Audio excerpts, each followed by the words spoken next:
Okay, we're live. Hello, hello world, how are you? Just getting my little guy here ready. Hope everybody is doing fantastic on this wonderful Monday. I hope you all had a good weekend. Did some fun stuff. We're going to introduce you to one of our new guys here that we recently acquired. And hopefully you'll love meeting him and getting to know him and seeing how he's doing. I'm going to give a few moments. Introduce you to one of our new guys here that we recently... You can hear an echo of me in the background. Very exciting. Get this guy turned around here. There's a good boy. Awesome, awesome. Well guys, hey, it's Nate from Morphs Milestones, and it is Morphs Monday. We come on every single Monday. We'll move this furniture out of the way and talk a little bit about what's going on in the world. If anybody has an idea of something or a subject they want to hear about, we do that as well. But today we're going to talk about one of our new ambassadors and the process of bringing them in here. So guys, I don't know if y'all know what this is. Well, you probably all know what this is if you follow us. This is a corn snake, and we think this is a snow corn snake. We're not 100% sure, but he seems like a snow corn to us. He's got his little pink eyes, beautiful, beautiful yellow markings on the side, and he is just happy to be out and be running around right now. This guy was Harold and is now named Funyun, so he is going to be an ambassador for us. We got him in. You might have seen him inside one of our videos or on one of our videos. We had a very lovely family go ahead and donate him to us. But I wanted to take a little time today, and I want to talk a little bit about when we bring them in. We've done videos before in the past, and if you want to reference them, on quarantine quick tips and stuff like that. But since we just got Funyun in, and we want to talk about him today, let's talk about his journey when he came here. So, like I said, Funyun was donated to us. He is a super cool guy because he is a corn snake, which means he's a totally chill dude. But there's kind of some ground rules that we have that we do with every single animal when we bring them in. And it really boils down to like 3 major rules. The first rule is basically there's a cool down period. Just like when you do anything else, you don't want to make rash decisions. People say don't make knee-jerk reactions. You know, you want to get used to the water before you go in. You want to give these guys a cool down period. And a cool down period can be, I mean, it's different for each species, but it can be about 3 to 4 days for common snakes. So by common snakes, I'm talking about stuff that is captive born, captive bred. That's what everybody should be looking for. But something that's been socialized before, it's seen people before. Nothing too crazy or erratic or specialty like a sunbeam snake or anything like that. You want to go with something a little bit more domesticated, which is pretty much what corn snakes are. They're amazing if they're not domesticated.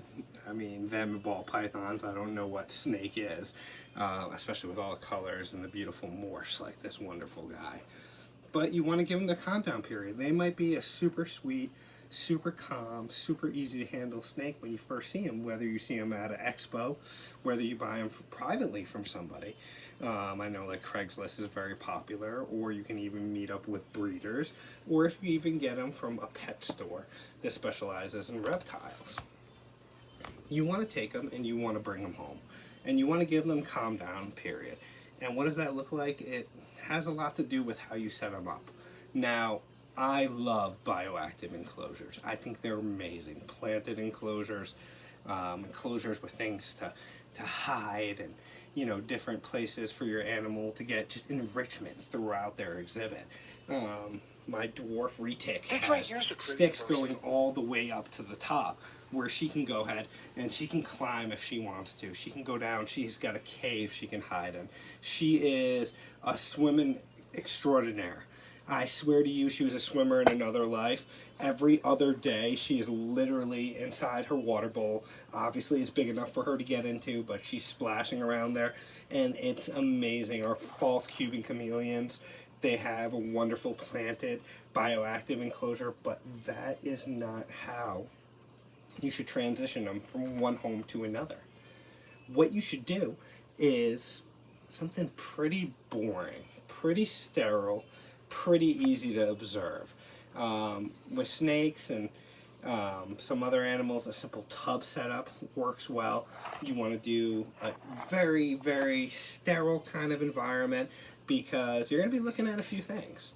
You're going to be looking at how things are coming out. So their poop, their pee, the urite, how does it look? You're going to want to be able to go in there and look in their water dish and see if they're drinking, if they're soaking themselves. I tell everybody that I talk to when they're buying a simple snake to set up a tub setup. And when I say set up a tub setup, I'm not talking about for life. I'm talking about a very short period when you're observing them. Think of it almost like they're going to summer camp. You know, when you went to camp and you had a very simple cot, or maybe you slept in a sleeping bag and you just kind of roughed it a little bit. We're doing that. We're doing it for a very short period of time. We're setting up these animals in almost a restricted habitat where we can see what's going in, what's coming out, how they're doing, and just easy, quick indications. Literally, for a snake, all you want is a water bowl to just drip out water because it's a water bowl. You want to have a hide, something simple, something plastic, guys. Nothing wood, nothing like that. Something that's sterilizable, that you can go ahead and you can get clean, whether you're going to use it inside their enclosure or you're going to use it for the next animal. Something you can 100% disinfect. Okay, you want to be able to clean everything that goes inside. Substrate, probably the perfect substrate when you're doing quarantine, is simply paper towel. It works really well because it absorbs everything and it'll show you if anything's going on. And then, like I said, you just want a proper tub setup. You want a tub that's big enough that they can get out, that they can stretch out a little bit, that's lockable. Something like this. Now, guys, this is not a tub that we store animals in. This is one of our transport tubs that we move our ambassadors in. You can notice along the sides, it's got air holes everywhere, and we make those with a soldering iron, so that way there's nothing sharp whatsoever they can get caught up on. And we also put ample air holes on the top as well. But that's step 2, setting them up in something simple, clean, consistent. Obviously, in here for a snake, you're going to want a heat pad attached to the bottom, and you're going to want a thermostat so that you can take care of them and you can make them nice and safe. And if you're interested in any of that, you can feel free to reach out. But there's a ton of good information out there to set those guys up. And then we get into handling. So you got yourself your animal, you got it home, you let it calm down, and in that calm down period where you're not touching it, you feed it a few times. And at least one time,